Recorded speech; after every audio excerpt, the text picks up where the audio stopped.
Bismillahirrahmanirrahim. Kemudian prinsip yang keempat,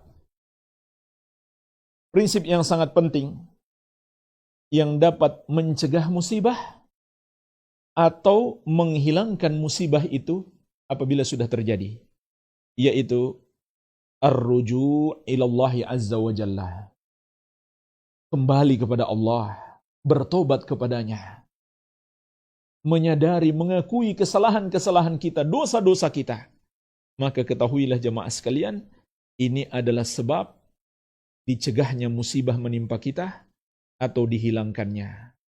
Oleh karena itu, di sini pula kami mengingatkan, sungguh sangat disayangkan banyak orang berbicara tentang sebab-sebab musibah dan berbicara tentang solusinya.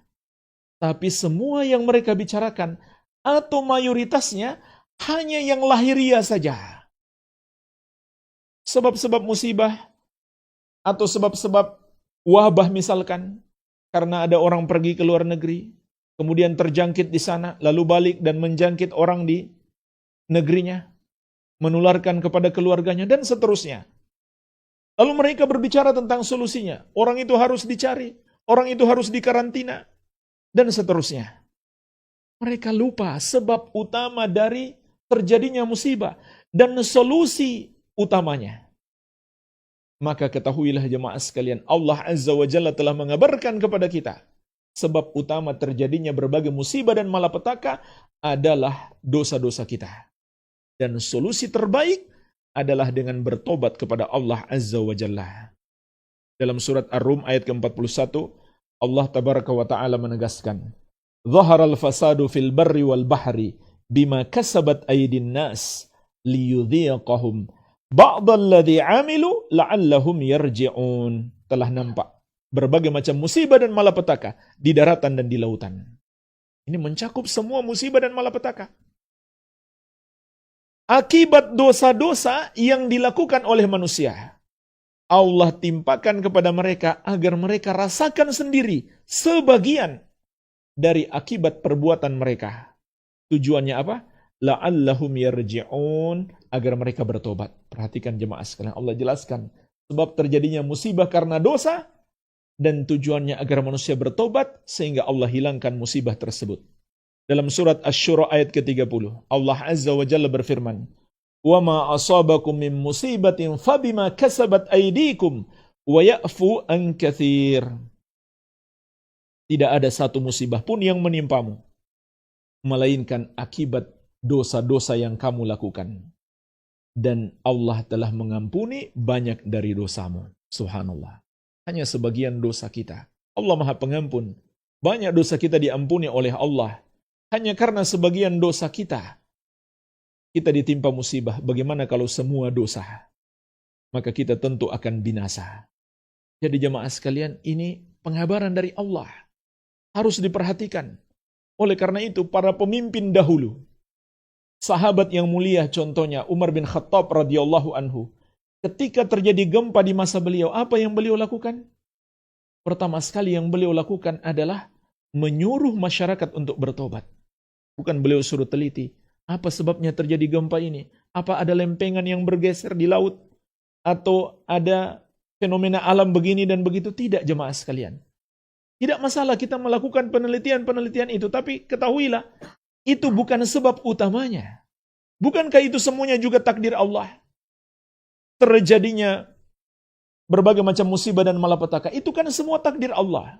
Maka Allah kabarkan kepada kita, mengapa Allah menakdirkan itu? Ada sebabnya, yaitu dosa-dosa yang dilakukan oleh hamba. Dan itu bagian dari kasih sayang Allah. Allah ingin ingatkan kita untuk segera sadar, segera bertobat. Sungguh aneh kalau kita hanya berbicara tentang sebab-sebab lahiriah saja. Dan solusi-solusi lahiriah. Tidak kepada sebab utama dan solusi utama. Sebab utama adalah dosa, solusi utama adalah taubat. Silakan kita mencari solusi berikhtiar sesuai dengan yang disarankan oleh para dokter. Misalkan ketika terjadi wabah hari ini, kita menjaga kebersihan. Dan itu juga perintah syariat. Tapi ingat, jangan lupa, solusi utama adalah kembali kepada Allah Azza wa Jalla, bertobat kepadanya, mengakui dan menyadari dosa-dosa kita. Sahabat yang mulia Ali bin Abi Thalib radhiyallahu anhu berkata, "Ma nazala bala'un illa bidzambin wala rufi'a illa bitaubatin." Tidaklah musibah itu turun kecuali karena dosa, dan tidaklah musibah itu dihilangkan kecuali karena tobat, atau dengan tobat hamba yang tertimpa musibah tersebut, atau hamba yang terancam tertimpa musibah. Dan jemaah sekalian, secara khusus Rasulullah SAW telah berbicara tentang ta'un, sejenis penyakit menular. Dalam hadis yang diriwayatkan Al-Bukhari, Ummul Mukminin Aisyah radhiyallahu anha bertanya kepada Rasulullah SAW tentang ta'un tersebut. Maka perhatikan apa jawaban Nabi SAW. Innahu kana adzaban yab'atsuhu Allahu ala man yasha. Sesungguhnya ta'un itu adalah azab Allah yang Allah timpakan kepada siapa yang Dia kehendaki dari hamba-hambanya. Maksudnya hamba yang pantas mendapatkan azab tersebut, yaitu hamba yang durhaka, yang berbuat dosa kepada Allah Azza wa Jalla. Tapi bagaimana kalau ternyata yang kena juga hamba yang beriman? Maka perhatikan lanjutan hadis. Wa ja'alahu Allahu rahmatan lil mu'minin. Allah jadikan ta'un itu, wabah penyakit itu, sebagai rahmat bagi orang-orang yang beriman. Falaysa min abdin yaqa'u ta'un fayamkuthu fi baladihi sabiran. Maka tidaklah seorang hamba yang tertimpa ta'un, kemudian dia tetap tinggal di negerinya dalam keadaan bersabar. Di riwayat yang lain juga ditambahkan muhtasiban, dia mengharap pahala dari Allah. Ya'lamu annahu lan yusibahu illa ma kataballahu lahu. Serta dia mengetahui, meyakini bahwa tidak ada yang bisa menimpanya kecuali yang Allah telah takdirkan baginya. Illa kana lahu mithlu ajri syahid. Kecuali baginya seperti pahala orang yang mati syahid. Kata para ulama, makna hadis ini walaupun dia tidak sampai mati. Karena Nabi SAW mengatakan dalam hadis ini, dia tidak sampai mati. Dia tertimpa ta'un atau di negerinya tertimpa ta'un, lalu dia tetap tinggal di negerinya dalam keadaan bersabar dan mengharap pahala. Dan yakin tidak akan menimpanya kecuali apa yang Allah takdirkan untuknya. Kata Nabi SAW, dia akan mendapatkan pahala seperti orang yang mati syahid. Subhanallah. Ini luar biasa, kita tahu bersama pahala orang yang mati syahid tersebut. Ternyata pahala yang sama akan diberikan oleh Allah kepada penduduk satu negeri yang ditimpa wabah penyakit menular, lalu mereka tetap tinggal di negeri tersebut dalam keadaan bersabar, mengharap pahala dan yakin semua terjadi dengan takdir Allah. Tidak akan menimpa kita kecuali takdir Allah. Pahalanya seperti mati syahid. Sekali lagi jemaah sekalian, makna hadis ini, walaupun dia tidak sampai mati syahid, mungkin dia sembuh, tetap dia dapat pahala mati syahid. Ya, itulah orang-orang yang beriman. Dan juga orang beriman yang terjerumus dosa, lalu tertimpa penyakit menular, dengan sebab itu dia bertobat. Maka insya Allah dia pun akan mendapatkan pahala yang sama. Ya, jadi Nabi SAW mengingatkan, ta'un itu adalah azab. Juga dalam hadis Ibnu Umar radhiyallahu taala anhuma yang diriwayatkan Imam Ibnu Hibban, Rasulullah SAW bersabda, "Lam tadharil fahishatu fi qaumin qat hatta yu'linu biha." Tidaklah zina itu tersebar di satu kaum, nampak di satu kaum, sehingga mereka pun terus menampakkannya. Subhanallah. Inilah yang banyak kita saksikan hari ini. Dia berzina, dia rekam, kemudian dia perlihatkan di medsos, dan seterusnya. Bahkan mereka anggap itu adalah sebuah industri film untuk meraup keuntungan dari cara yang haram. Maka Nabi SAW ingatkan kita, tidaklah zina itu tersebar di satu kaum atau nampak di satu kaum, mereka pun terus menampakkannya. Illa fasha fihimut ta'un wal auja'u allati lam takun madat fi aslafihimul ladzina madaw. Kecuali akan tersebar di tengah-tengah mereka taun, wabah penyakit menular, dan penyakit-penyakit yang belum pernah ada pada generasi sebelumnya. Subhanallah.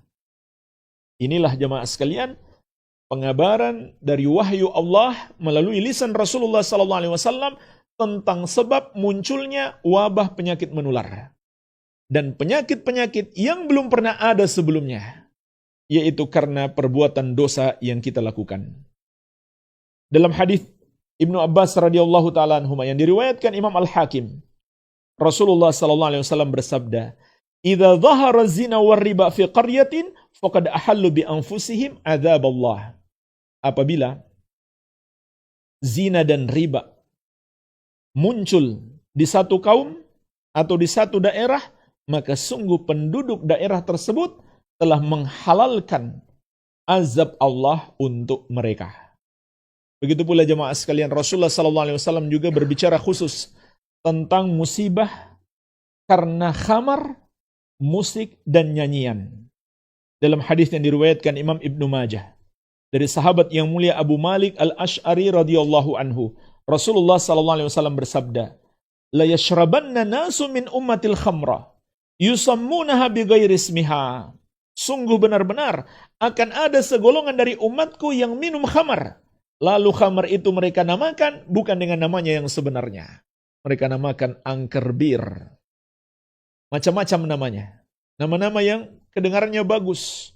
Ini sudah diingatkan oleh Nabi SAW. Akan ada orang-orang seperti itu. Yu'zafu ala ru'usihim bil ma'azif wal muganniyat.